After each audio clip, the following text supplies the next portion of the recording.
Muy buenas tardes, bienvenidos en esta tarde a su programa Involúcrate. Les doy la más cordial bienvenida y les agradezco que nos estén sintonizando el día de hoy aquí directamente desde su estación de radio favorita, aquí en Radio UPG. Les aviso, les informo que estamos en su programa Involúcrate, como cada jueves a las 5 de la tarde.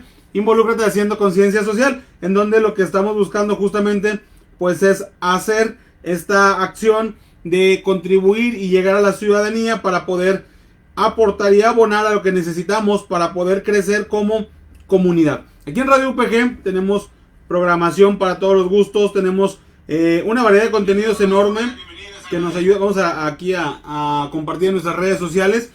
Y bueno, les digo que tenemos una variedad enorme de contenido.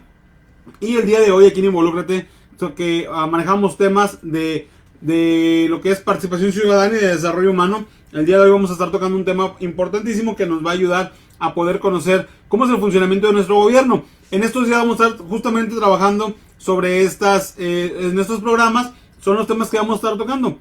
Cómo es que se compone, cómo es que se está formando nuestro gobierno y nuestras autoridades. La semana pasada dejamos por ahí una parte pendiente de nuestro tema. Vamos a acabarlo el día de hoy de manera rapidita y nos vamos a ir a un tema nuevo. Que vimos la semana pasada, estábamos hablando sobre lo que era la composición del Poder Ejecutivo. Es decir, lo que es la administración federal. Cómo se compone, los diferentes tipos de administración que hay y las funciones y atribuciones que tiene cada uno de ellos. ¿Sale? Y vamos a estar hablando ahora de lo que son los niveles de gobierno, que son cómo se administra el gobierno dentro de la República Mexicana. Ya hablamos anteriormente de los poderes de la Unión, es decir, de cómo es que se divide a lo largo de la federación el poder para poder hacer contrapesos y que toda la sociedad salga beneficiada. Y bueno, antes de empezar, vamos a compartir aquí nuestras redes sociales. Y antes de empezar este programa, vamos a darle las redes sociales por donde estamos transmitiendo el día de hoy. Recuerden que estamos en Facebook Live y estamos también a través de las demás redes sociales. En Facebook estamos como Radio UPG, igualmente en YouTube estamos como Radio UPG, en Twitter e Instagram, en ambas estamos como Radio UPG Oficial. Eso es las redes sociales por las cuales ustedes nos pueden seguir, nos pueden estar sintonizando, y recuerden que todo ello pues nos va a ayudar a poder tener un poco más de conciencia y un poco más de pensamiento y un poco más de capacidad o un poco más de lo que estamos viviendo en el día a día. ¿Por qué?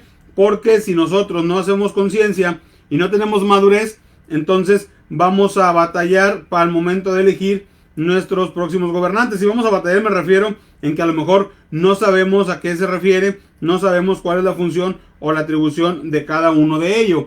¿Va? Entonces, este es el objetivo de Involúcrate haciendo conciencia social. Y antes de empezar, les digo que también nos pueden sintonizar por internet, por la página de www.upg.mx. Ustedes se van, sintonizan y ahí se van a la página www.upg.mx, y en la parte de abajo se van a la parte del radio y ahí está la liga para que ustedes puedan estar escuchando la programación de radio todo el día y constantes actividades, programaciones, música, audios de nuestra Universidad Toro de Gante, en donde tenemos una buena oferta educativa y en su momento se las vamos a hacer llegar para que ustedes puedan venir y estudiar con nosotros y obtener ese tipo de conocimientos y aprendizajes que les ayudarán en su crecimiento profesional. Agradecemos al rector de la universidad, al contador público Fernando Garza, quien hace posible que se pueda dar estos espacios, estas comunicaciones, y de igual manera al licenciado Enrique Sánchez, director del radio, de la estación y de la cabina, quien todos los días está con nosotros para guiarnos y está para hacer posible esa transmisión de manera física. Un agradecimiento a ellos dos. Y aquí en Radio UPG, se me atoró un poquito. Y aquí en Radio UPG estamos para servirles, estamos para apoyarles y sobre todo estamos para contribuir a la sociedad.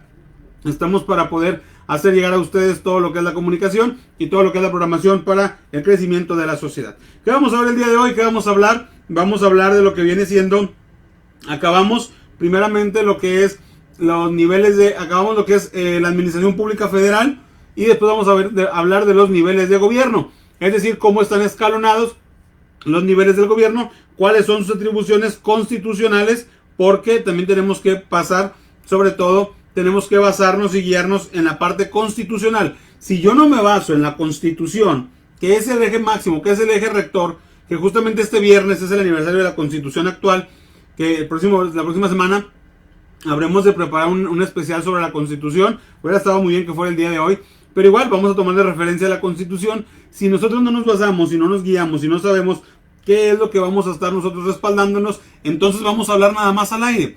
Y lo malo es que si hablamos al aire, corremos el riesgo de que o estemos mintiendo o estemos creándonos un mundo para nosotros mismos, un mundo utópico donde sea nada más nuestra verdad y no sea el respaldo legal el que esté fortaleciendo y favoreciendo a estas actividades. Muy bien, vamos a hablar el día de hoy sobre, vamos a acabar esta parte de la semana pasada.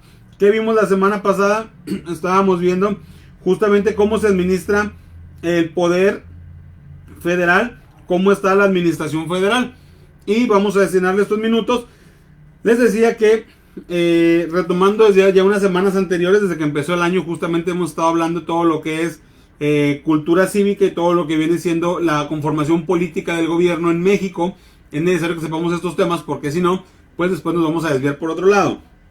Y estamos hablando de los niveles de los poderes de la Unión, cómo se conforma el Ejecutivo, el Legislativo y el Judicial, que todos se consagran directamente en la Constitución Política de los Estados Unidos Mexicanos. ¿Sale? Entonces, aquí en este enfoque, el Ejecutivo, que es la Administración Federal, te dice que debe estar recaído o depositado en una sola persona, que en este caso es el Presidente de la República. El Presidente de la República es el que está al frente de la administración y él a su vez es el que va a designar al personal que debe estar trabajando y que debe estar colaborando con los temas que se están asignando y que se deben de sacar adelante. Entonces, ¿qué quiere decir esto?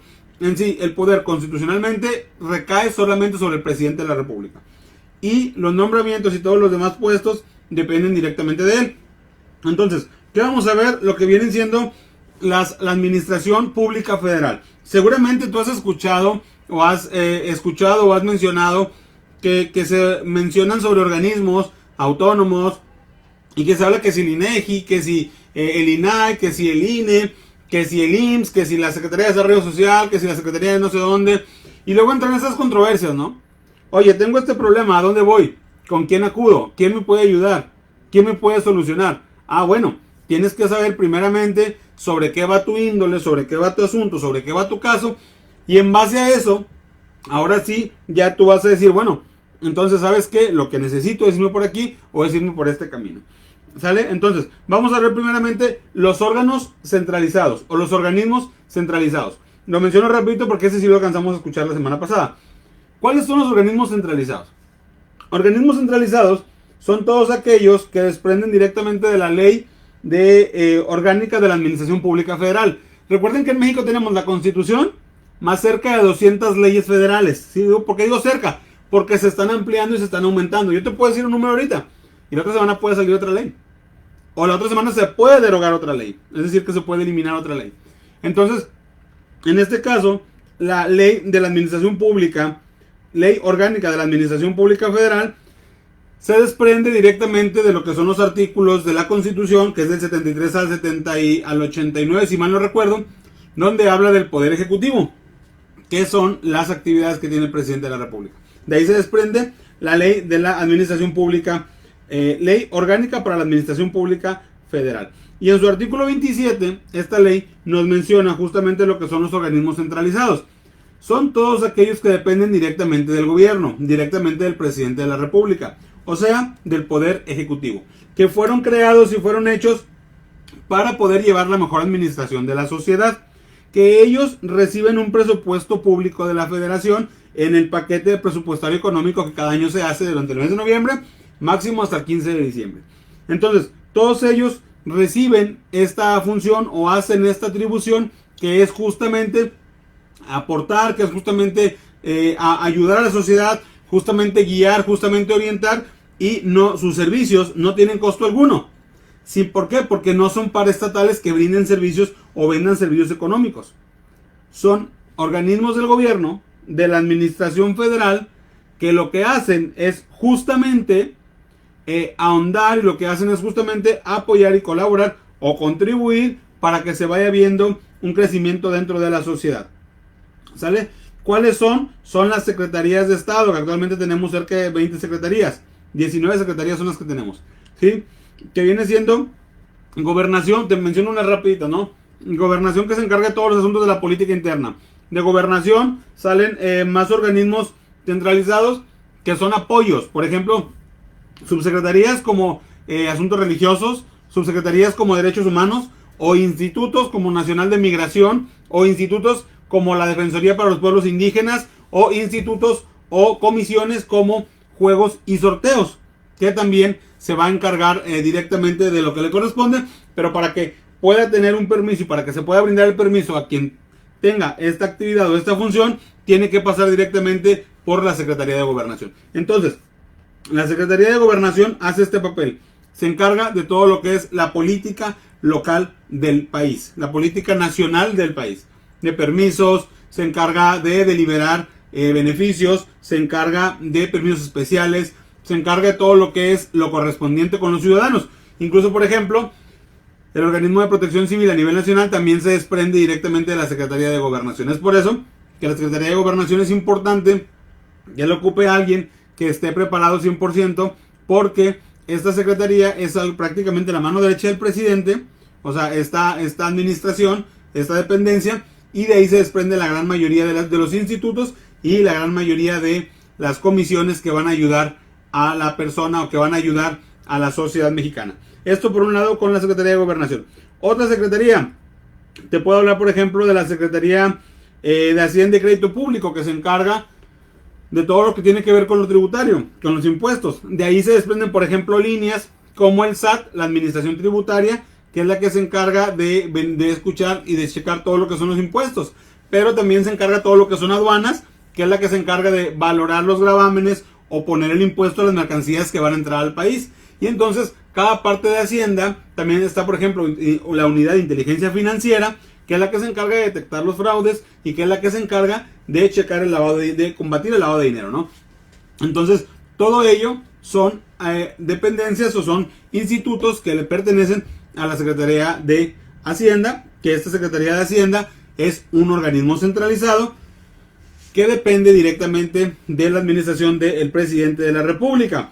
¿Cuál más otro te puedo decir? Te puedo hablar también, por ejemplo, de comunicaciones y transportes. Comunicaciones y transportes, de la cual dependen, por ejemplo, Caminos y Puentes Federales, que es la concesión a las empresas privadas en algunas carreteras que son privatizadas. Se da concesión para que puedan operar esas carreteras, pero también Comunicaciones y Transportes también se carga de lo que son los aeropuertos, pero también se carga de lo que vienen siendo las televisoras, los medios de comunicación y todo lo que viene siendo radio y todo lo que vienen siendo los sistemas que ayudan a proveer mejor información hacia la sociedad, ya sean particulares o ya sean públicos. Entonces de ahí depende directamente todo de la Secretaría de Comunicaciones y Transportes. Así que abarca muchísimas cosas, no solo es como que las carreteras y ya. No, abarca muchísimas cosas que ayudan y que colaboran justamente a tener una mejor administración federal. ¿Qué otro te puedo mencionar? Te puedo mencionar directamente la Secretaría del Trabajo y Previsión Social, que se encarga directamente en primera de checar que los trabajadores estén en condiciones dignas de trabajo, que no sean deplorables, que no sean dañados, que no sean perjudicados ni social ni psicológicamente, que el trabajador tenga los beneficios sociales, tenga la oportunidad de ser extendido, de que tenga en extensión un beneficio para él, que pueda acceder a sus participaciones ciudadanas, que pueda acceder a lo que viene siendo el desarrollo como persona, que pueda acceder a sus prestaciones de ley, como luego le llaman. Y Secretaría del Trabajo también tiene a su vez esta parte que se llama la Procuraduría de la Defensa del Trabajo, que es aquel organismo que se encarga de sancionar justamente cuando no se está cumpliendo algo en beneficio de la persona o en beneficio de aquel trabajador que fue dañado o fue agravado su derecho. Entonces, todo esto son parte de los organismos centralizados. Centralizados, es decir, le dependen directamente del presidente. El presidente o presidente en funciones nombra al titular de la secretaría. El titular de secretaría, o ya sea secretario o secretario de Estado, se le llama así, son los que nombran al personal y la titularidad de aquellos que están al frente de estos encargos. Entonces, es importante conocerlos. ¿Por qué es importante conocerlos? Porque si nosotros no sabemos, entonces vamos a encontrarnos con esa trampa, con la trampa en la cual yo pienso que eso es algo que no cualquiera tiene derecho, por ejemplo. O yo pienso que es algo muy difícil de alcanzar o que tengo que pagar algo. Realmente no. Porque son administración pública federal que están al servicio de todos nosotros y que tienen que regirse bajo la Constitución. Porque un precepto importante y fundamental es que el presidente junto con su equipo tienen que cumplir y hacer cumplir la ley. Es decir, que los reglamentos, las reglas de operación, lo que ellos impongan, lo que ellos trabajen, debe ser directamente al cumplimiento de la ley para el beneficio de la sociedad. ¿Va? Entonces, hacia acá va este rumbo o este rubro. Esas son directamente las secretarías de Estado, que también se conocen como la Administración Pública Federal. Y en ese mismo rubro de la Administración Federal tenemos los organismos descentralizados. ¿Cuáles son los organismos descentralizados? Estos al igualmente salen directamente del artículo 27 del artículo 28 ya, de lo que viene siendo la ley para la administración pública, ley orgánica para la administración pública federal. Y los organismos descentralizados son todos aquellos que no le pertenecen al presidente su autorización y que no le pertenece al gobierno su aprobación y que su forma de trabajo debe ser independiente. Estos organismos se caracterizan porque tienen un consejo ciudadano que está tomando al frente de las decisiones junto con un director o directora o titular que sí es propuesto por el presidente, pero a su vez es respaldado por la Cámara de Diputados o por la Cámara de Senadores, según sea el tema. O sea, quiere decir, no es nada más impuesto y ya. Entonces, aquí en este caso, sí tenemos que hablar sobre lo que nosotros estamos mencionando y sobre lo que nosotros estamos checando y estamos tratando de ver para poder hacer principalmente, fíjense, para poder hacer principalmente el mejor funcionamiento para el país. Entonces, en este caso, o en este punto de los organismos descentralizados, son organismos los cuales tienen titularidad, o sus titulares son personal que es propuesto por el presidente, pero además tienen un consejo de administración, ¿sí? Para que el titular no tenga toda la atribución y no tenga todo lo que viene siendo la función principal, no tenga toda la decisión, sino que un consejo lo respalde, ¿sale? Un consejo respalde lo que esté haciendo. Ahora, en este punto, nosotros vamos a ver una parte importante, ¿no? Que viene siendo los órganos descentralizados. ¿Cuáles son? Son aquellos que se encargan también y fungen como paraestatales. ¿Cuáles son los paraestatales? Aquellos que brindan beneficios económicos, que venden un servicio económico, que proveen un servicio económico, pero al mismo tiempo deben de recibir un presupuesto de esa venta de beneficio o esa venta de servicio. O sea, la diferencia entre los centralizados y los descentralizados es que el centralizado no recibe dinero, no recibe cuota de la ciudadanía, no es lucrativo porque es parte del gobierno federal. Y el descentralizado provee servicios que tienen un costo de recuperación en favor de la sociedad y que de esas cantidades es justamente de donde se va a abastecer o se va a almacenar gran parte del presupuesto público. Por ejemplo, ¿cuáles son los descentralizados? Los descentralizados son, por ejemplo, Comisión Federal de Electricidad, Pemex, que también es conocida como paraestatal, la Comisión Nacional del Agua, que todas esas comisiones que yo les estoy mencionando, que todos, porque por ejemplo, Comisión Federal es una comisión, la Conagua es otra comisión, ¿sí? Que todos esos organismos descentralizados, lo que tienen es que tienen su propia administración, su propio consejo de administración, los titulares son propuestos por el presidente y al mismo tiempo respaldados por la Cámara de Diputados. Y lo que ellos estén haciendo y trabajando debe llevar un beneficio, una acción lucrativa, o sea, debe de cobrarse, para que con ese dinero se pueda seguir dando el servicio. Y al mismo tiempo ese dinero va a ir directamente a las arcas. Es prácticamente como la venta de los servicios del gobierno.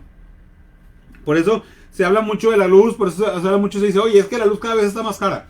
O es que la luz ha estado subiendo. O de repente, ¿sabes qué? Es que la luz está bajando. Ah, bueno, porque a fin de cuentas, Comisión Federal de Electricidad, con sus servicios, lo que hace es proveer el servicio y al mismo tiempo obtener un lucro, un beneficio económico que va a hacer que aumenten las arcas del impuesto del gobierno. Igualmente Pemex, que lo que hace es vender el petróleo y que lo que hace es vender la gasolina y que lo que hace es justamente este punto de proveer, de hacer la venta Y con ese dinero, el beneficio de ese dinero va directamente a la organización federal, a lo que es el gobierno federal. Hacienda lo controla y a través de ahí ahora sí se puede distribuir para las personas y se puede distribuir para el presupuesto. Por eso se hacen estimaciones. Se dice, a ver, para el próximo 2021 estamos esperando, vamos a hacer un caso hipotético, de pago de luz o pago de recibos de luz, esperemos que se junten 100 pesos. Y por ventas de petróleo y por ventas de barriles crudos, vamos a esperar que se junten otros 300 pesos.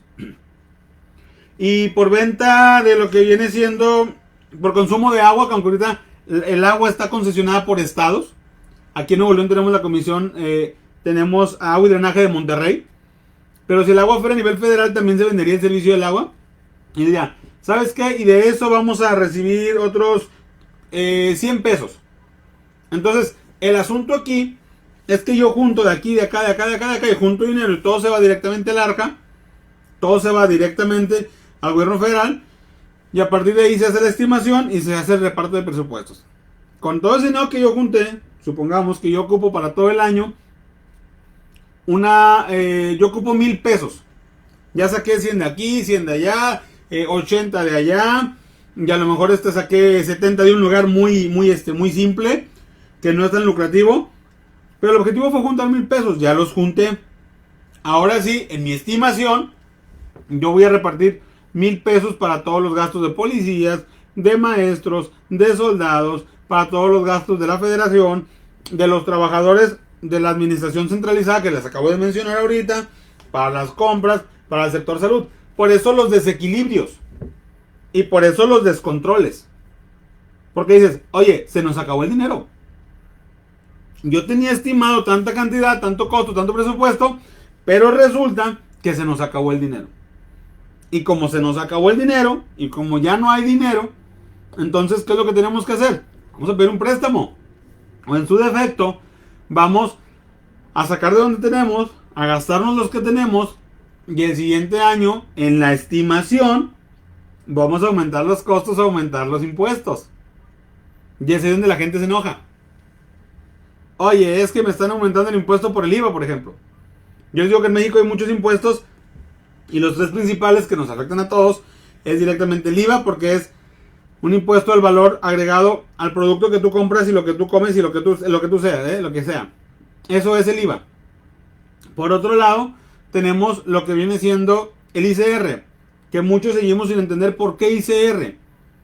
Que ICR viene siendo impuesto sobre la renta al trabajador.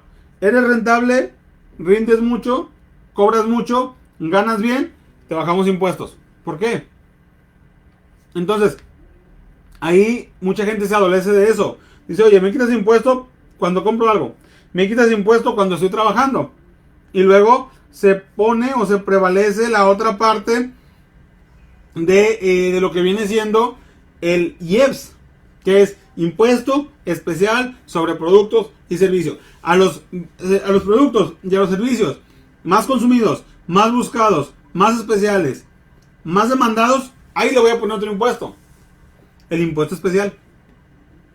Por eso se lo voy a grabar o se lo voy a poner directamente a lo que viene siendo la gasolina, a lo que viene siendo el internet, servicios, productos y gasolina, servicios, internet, espectáculos, todo lo que sea conciertos, deportes, todo lo que sea eso.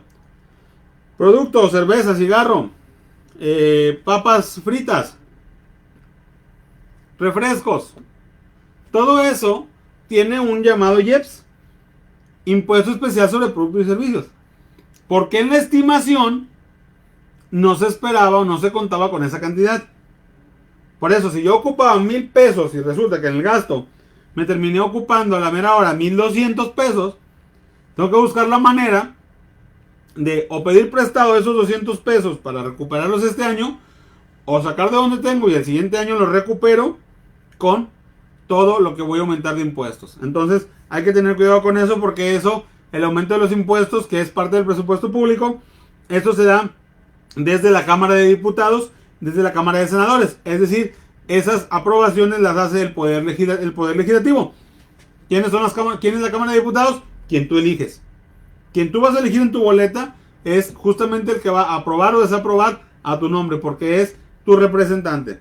¿Sale? Y bueno, entonces aquí me voy yo a este punto, ¿ok? Los organismos descentralizados. ¿Cuál más te puedo decir? El punto del organismo descentralizado, que viene siendo el Infonavit. Ojo, lo que siempre les he dicho, Infonavit no da casas. Ojo con esto. Porque mucha gente dice, es que la casa que me dio Infonavit. Infonavit no te da la casa. Infonavit te otorga un crédito. Y como te otorga un crédito, con ese crédito, tú estás comprando tu casa. El que te brindó la casa, el que hizo la casa, es la constructora. Pero, ojo con eso. Tu contacto con Infonavit, tu relación con Infonavit es meramente económica. No es por la casa, ni por la ubicación, ni por la plusvalía. Infonavit dijo, a ver, tú y yo tenemos un asunto que se llama dinero. Un crédito que yo te di, nada más. Que si la casa me está cuarteando, que salió mal, que si el fraccionamiento, que si la colonia, arréglalo con la constructora. En su defecto con el municipio, según sea el evento, ¿no? Oye, pero es que esa casa no me gustó, tú la elegiste. Yo nada más te solté el dinero. Y tú y yo tenemos ese pendiente, que es justamente el crédito o el préstamo con el que tú compraste esa casa.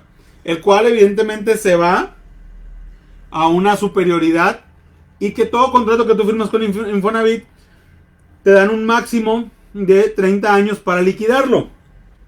¿Qué quiere decir esto? Que tú tienes hasta 30 años para poder pagar tu casa. Ojo, pero no te recomiendo que te vayas a los 30 años.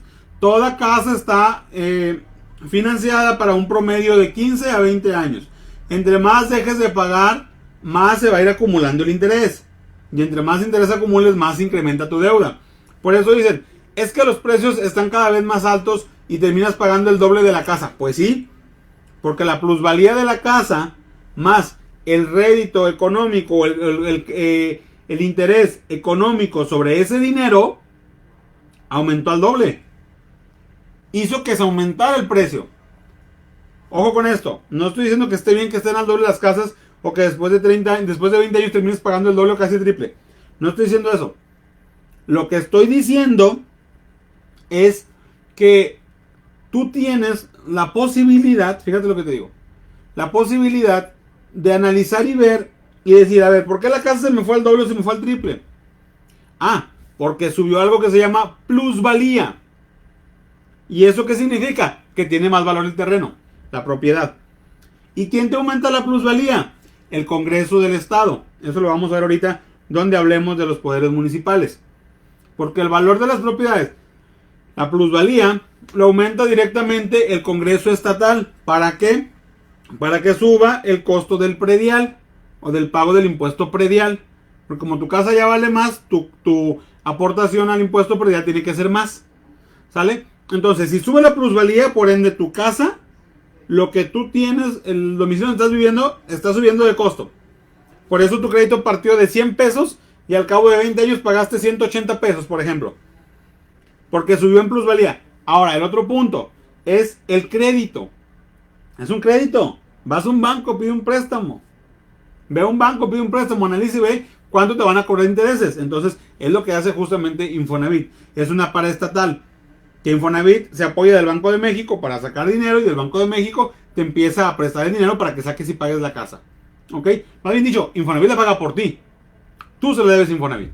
Pero tu trato con Infonavit es meramente económico. No es ni por la casa.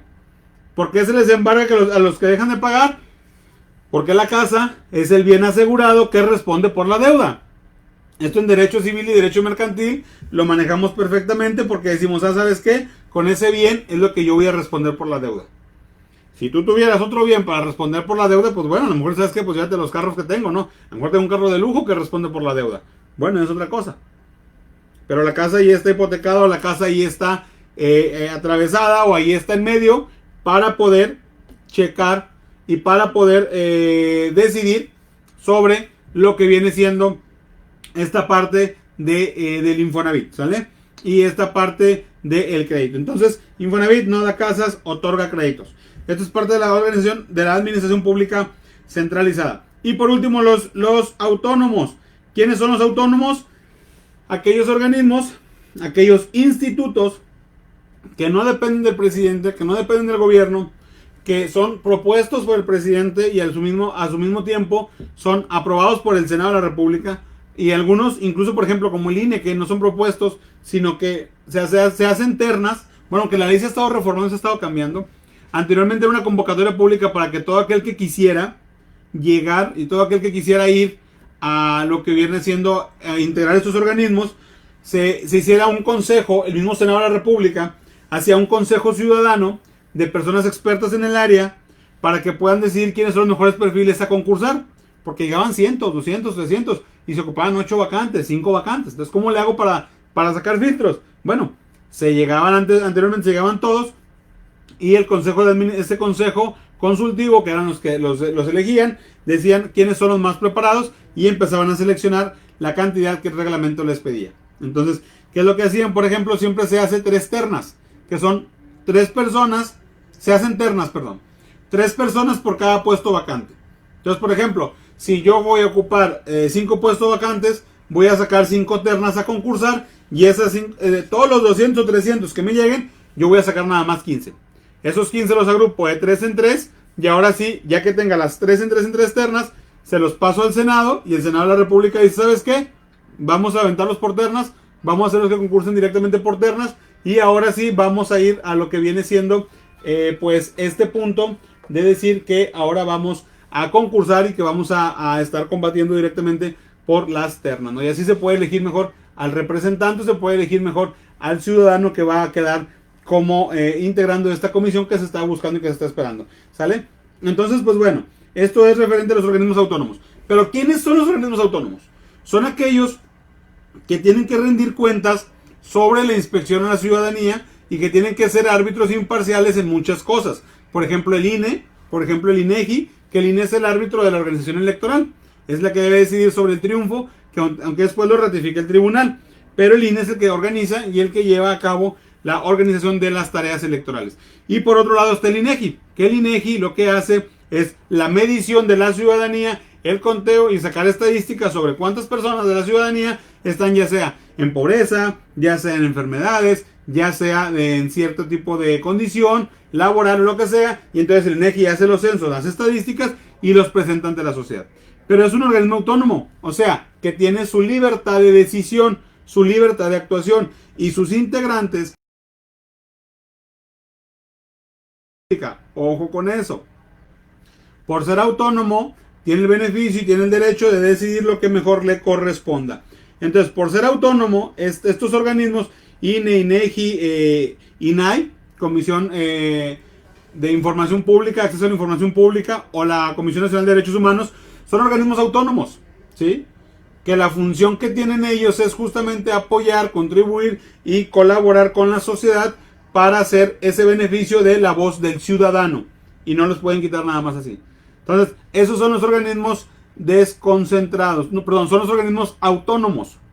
Tienen presupuesto, reciben presupuesto de parte de la federación, reciben presupuesto de parte del gobierno federal, pero no pueden ser quitados ni puestos por el gobierno federal, ¿sale? Entonces, así es como se está organizando y así es como se está estructurando esta parte de la administración pública federal. Y esto fue lo que había quedado pendiente. Ahora sí me voy a meter con el tema de hoy, que yo creo que también voy a dejar una parte pendiente. Voy a hacerlo simple, quise hacer un poquito de resumen y un poquito de compacto para que pueda ser entendido por nosotros mejor. ¿Por qué? Porque a veces no sabemos ni de dónde vienen. A veces decimos, es que estos, es que es aquellos, es que lo otro. Y así, no, a ver, espérame. La ley, incluso la Constitución, respalda a estos organismos autónomos. Son respaldados por la Constitución. ¿Para qué? Para hacer los contrapesos ciudadanos y evitar los abusos de diferentes o cualquier tipo de autoridad. Por eso son el contrapeso ciudadano. ¿Cuál es el otro? El otro es directamente el organismo, el otro tema, perdón, que vamos a ver hoy. Los niveles de gobierno. ¿Cuáles son los niveles de gobierno en México? Ojo, no son los poderes de la Unión. Los poderes de la Unión ya los estuvimos viendo, ya los estuvimos analizando. Pero ¿cuáles son los niveles de gobierno? Vamos a tener lo que viene siendo el federal, el estatal y el municipal. Vamos a hablar de cada uno de los tres para saber qué es lo que le corresponde a cada uno, porque de repente me toca ver gobernantes que andan haciendo otros papeles y digo, pues qué bueno, ¿no? Qué bueno que anden ayudando en eso, pero pues resulta que eso a lo mejor no le toca, ¿verdad? Entonces, si se concentra en lo que le toca, pues igual ya con eso lo hacemos. Y descuidan lamentablemente lo que les toca por hacer lo que no les toca. Entonces, ¿cuál es la función de cada uno de los tres? Para saber cómo caminar, porque hay un recurso jurídico que se llama controversia constitucional. Que una controversia constitucional es cuando uno de esos tres poderes, de esos tres niveles, se puede inconformar con otro a decir, ¿sabes qué? Tú estás haciendo lo que me toca a mí. Tú me estás invadiendo funciones. O tú me estás dejando la tarea de lo que me corresponde a mí. ¿Sale? Entonces, ahorita con el virus y con la pandemia, esto se ha dado mucho. ¿Por qué? Porque en primera nadie quiere hacerse responsable de lo que está pasando. Entonces se lavan las manos y ¿sabes qué? Pues es que eso le toca a aquel. Ah, no, es que eso le toca a aquel. Ah, bueno, es que esto sí le toca a aquel, pero lo otro le toca al otro. Por ejemplo, te pongo un ejemplo rapidito porque has de decir, bueno, ya se está mareando aquí el profe. Ya está mareando Israel, como que ya me está confundiendo. Miren, te pongo algo rapidito. Abrir los comercios, ¿sí? Abrir los comercios. Todo comercio le pertenece a los municipios. Los permisos de comercio son municipales. Si yo quiero abrir un gimnasio, quiero abrir incluso un estadio, o un salón de fiestas, que es, bueno, el estadio es espectáculo, porque se cobra para poder ver el espectáculo, o la arena para ver la lucha libre, lo que tú quieras. Eso es municipal. Si el alcalde decide, o la alcaldesa, según sea, está bien que se instale, o que se abra, pero la salud y la regulación es estatal. Y el ordenamiento y la aprobación de los medicamentos y la salud a nivel general es federal. Entonces, ¿qué pasaba ahora, por ejemplo, con la pandemia, no? Que traían un problema ahí cuando, por ejemplo, cuando se abrieron los estadios de fútbol.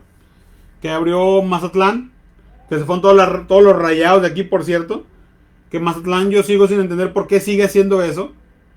Porque abrieron el fútbol, no sé si fue como en agosto, septiembre del año pasado. Permitieron público y aquí van todos los regios, todos los rayados allá a la afición. A ver el partido después de más de 6 meses sin juego, fue por ahí de octubre. Y Mazatlán ha seguido abierto antros. Ha seguido abriendo lugares de reunión masiva. Incluso esta semana hicieron un juego inaugural de béisbol. De una serie. Y estaba más de 10,000 personas ahí en el estadio, fácil. Decían ellos que eran 5,000, 7,000 personas, 6,500. Pero se contabilizaron más de 10,000 personas, ¿no? Yo no sé por qué Mazatlán sigue haciendo eso. Pero bueno, es otro asunto. O sea que sigue abriéndose a lo masivo cuando sabe cómo está el contagio y todo el problema, ¿no? Entonces, aquí lo que yo te puedo decir es, ok, vamos a hablar de cuando se abrieron los estadios. Decían los alcaldes, a ver, el comercio, el espectáculo, los eventos son municipales. Si yo alcalde digo, se abren. Pero la condición de regulación de salud es del Estado. Entonces, si yo, Estado, digo, no se deben de abrir. Por eso es importantísimo, y yo voy a reconocer que aquí en Nuevo León no existe, y siempre lo ha existido, la vinculación entre el gobernador o gobernadora, bueno, gobernador porque no ha habido hasta ahorita mujer gobernadora, entre el gobernador y los alcaldes y alcaldesas. Es importantísimo, es fundamental. Cosa que, por ejemplo, en Cuernavaca, en Morelos, no pasó. Cosa que, por ejemplo, si mal no recuerdo, en Sinaloa tampoco pasó. En donde, mientras el gobernador dice una cosa, con su equipo de salud, y se pone de acuerdo con ellos, y se reúnen a decirle, ¿saben qué? No podemos abrir. Dicen los alcaldes, pero es que a mí la ciudadanía me reclama. Pero es que a mí me está reclamando el comercio. Porque no pueden vender, no pueden recibir tanta gente en los restaurantes, no pueden recibir tanta gente acá. O no les estoy dando permiso de que se junte tanta gente. Entonces, si no están en una sola sintonía, o no están en un solo canal de comunicación, el gobernador con los alcaldes que son independientes al gobernador, ojo con eso, porque los alcaldes no obedecen la voz del gobernador, porque los alcaldes tienen su función y el gobernador tiene la suya. Ojo con eso. ¿Sí? Entonces, a todos ellos les rige la Constitución, tanto la federal como la Constitución política para el Estado libre y soberano, en este caso de nosotros, de Nuevo León. Entonces, Tiene que ver muchísimo que ver la regulación y tiene muchísimo que ver la unión de los dos, de los dos personajes. Si los alcaldes están en contra del gobernador, entonces el alcalde va a decir, ¿sabes qué? El permiso de abrir me corresponde a mí. Entonces, si tú, gobernador, quieres venir a clausurarme y quieres mandarme inspectores, yo te voy a meter una controversia constitucional en donde tú estás haciendo lo que me corresponde a mí. Pero cuando están en una sintonía y fuera de ideologías, de partidos, de colores y fuera de todo eso, saben que lo que importa es la gente, llegan a un acuerdo todos juntos y dicen, por el bien de la ciudadanía no vamos a abrir esto. Por el bien de la ciudadanía vamos a mantenernos todos en la misma línea. Es importantísimo. Y hay estados como Morelos donde no pasa eso, al contrario. En Morelos ya hubo controversias constitucionales, En Morelos ya sucedió que los alcaldes se enojaban contra el gobernador, Cuauhtémoc Blanco, por cierto, un futbolista. Entonces ahí en ese punto, pues había discordancia, ¿no? Entonces, ¿por qué digo que después andan ahí repartiendo culpas? Porque después, si llega a pasar algo y hay un contagio masivo, dijeron los médicos de allá de Mazatlán, ahora que fue la liga de béisbol, dijo, míralos, allá van a venir al rato todos contagiados aquí con nosotros. Si llega a pasar algo, entonces dicen, no, yo no fui, fue aquel. Va a decir el alcalde, no, es que el gobernador me dijo que lo abriera. Va a decir el gobernador, no, pues el que tenía la última decisión eras tú. ¿Tú fuiste el que lo abrió? ¿Sí me explico? Entonces, ahí están los dilemas, ¿no? Y ahí está cuando se quieren empalmar las acciones. Pero lo que es una realidad es que los gobernadores tienen atribuciones y tienen poder sobre su estado. Porque recuerden lo que siempre les he dicho de esta parte constitucional, que me gusta mucho el derecho constitucional, esta parte del artículo 39 al 41 constitucional, que México es una república federada. Y como somos federadas, somos un estado libre y soberano, que estamos compuestos de 32 estados libres y soberanos en sus territorios. O sea, 32 estados que tienen su propia ley, su propio gobernador, sus propios alcaldes, sus propios diputados, incluso su propio poder judicial, porque por eso es el poder judicial del estado. Entonces, como somos 32 estados libres y soberanos en nuestros territorios, tenemos la facultad de decidir sobre nuestro territorio lo que mejor nos parezca. Siempre y cuando no se violen los derechos consagrados en la Constitución Federal. Por eso se llega al punto de decir, a ver, yo soy libre y yo tengo la facultad de decidir lo que mejor me parezca en mi territorio. Entonces, por ejemplo, ¿sabes qué? Yo he visto familiares o conocidos, bueno, hemos hablado y me dicen, oye, pero ¿cómo está eso que cierran todos los domingos en Nuevo León? Acá en nuestro estado X, no cierran. Bueno, pues porque tu gobernador tiene su facultad, mi gobernador tiene la mía. Sin embargo, no puede el gobernador trascender o brincar facultades que le corresponden al presidente. Decía aquí el gobernador, decía Jaime cuando empezó toda la pandemia, por ahí de abril, mayo, cuando empezó a agarrar fuerza, fue en mayo, junio, decía, señores, le pedimos al presidente que nos convoque y que nos reúna a todos los gobernadores de la franja fronteriza. Recuerden que Nuevo León tiene frontera con Colombia, Nuevo León. Colombia, Nuevo León tiene frontera con Texas. Entonces tenemos incluso un puente internacional por Colombia. Entonces, nosotros, que pertenece al municipio de Anáhuac realmente, pero todo el mundo lo conocemos como Colombia. Entonces, llegó un punto en el que el gobernador, en el que Jaime, el ingeniero Jaime, decía, si el presidente nos convoca, podemos cerrar la frontera. Y así como Estados Unidos nos cerró la frontera a nosotros, para no meternos y no arriesgarlos a ellos, para que el virus no les pegara tanto, entonces nosotros podemos cerrarles la frontera a los estadounidenses o a otro país internacional que venga de vuelos internacionales. Pero necesitamos que nos convoque y que convoque a los gobernadores, porque el único que tiene la facultad de límite territorial es el presidente. Porque tenemos la unión de los 32 estados federados. Ojo con eso. ¿Qué quiere decir esto? Que los 32 estados federados o los 32 entidades federativas que están unidas, el que puede solamente cerrar territorios y cerrar fronteras es el presidente. Que el gobernador es libre y soberano sobre su territorio, pero no puede cerrar una frontera porque su estado no es autónomo. Su constitución no puede ser mayor de la Constitución Federal. Y la Constitución Federal, artículo 1, párrafo 1, te habla sobre la libertad de toda persona. Y artículo 11, párrafo 1 y párrafo 2, te habla sobre lo que viene siendo la libertad de tránsito. Entonces, si yo tengo la libertad de tránsito por todo el territorio mexicano, las constituciones de los estados no pueden decir que ellos tienen su restricción de tránsito. No sé si me explico. Si a nivel federal hay una libertad para todas las personas de caminar y transitar, entonces los estados no pueden decir, ah, bueno, sí, qué bueno que la Constitución Federal dice eso, pero en mi estado eso no aplica. En mi estado tiene que ser así. Y entonces ya estás yendo en contra, prácticamente, de lo que te dice la misma Constitución. ¿Sabe? Entonces, ahí puede haber ahí un choque de controversia, un choque de actividades y un choque de cosas que puedan después ahí mezclarse por diferentes áreas. Ok, entonces, lo que yo quiero que tú veas y lo que yo quiero que tú analices es justamente este punto en el cual nosotros tenemos que ver que las atribuciones de cada nivel de gobierno son diferentes. Te las digo rapidito porque ya se nos va a acabar el tiempo. Ya mero nos vamos. Yo sé que está muy bueno el tema, pero ya mero nos vamos. Tenemos aquí, por ejemplo, en lo federal que le toca al presidente de la República, todo lo que tenga que ver con salud, todo lo que tenga que ver con crecimiento, con desarrollo y con prosperidad. Es lo que le toca al presidente, ¿sí? ¿Qué le toca? Le toca directamente que haya trabajo, que haya estudio para todos, que la educación sea garantizada, que haya salud para todos, porque en el convenio de la Federación, de la República Federada, cuando se hizo, por ahí después de la instauración de la tercera constitución, por ahí de 1917, se dejó establecido que los temas de salud le correspondían al gobierno federal, ojo, no porque quiero aventarle ahí la responsabilidad al presidente, no, por eso las vacunas no son autorizadas por los estados, tienen que ser autorizadas por el presidente, porque fue un tema que se dejó regulado de esa manera cuando se instaló la República y se instaló la Constitución, después de 1917, ¿ok? Que eso se llama federalismo, la República Federada República Federada representada por un coordinador, que es el presidente. De lo contrario fuera centralismo. El centralismo quiere decir que todo es en el centro y que no hay gobernadores. Desde el centro se ordena y se manda todo. Que eso ya existió en México también.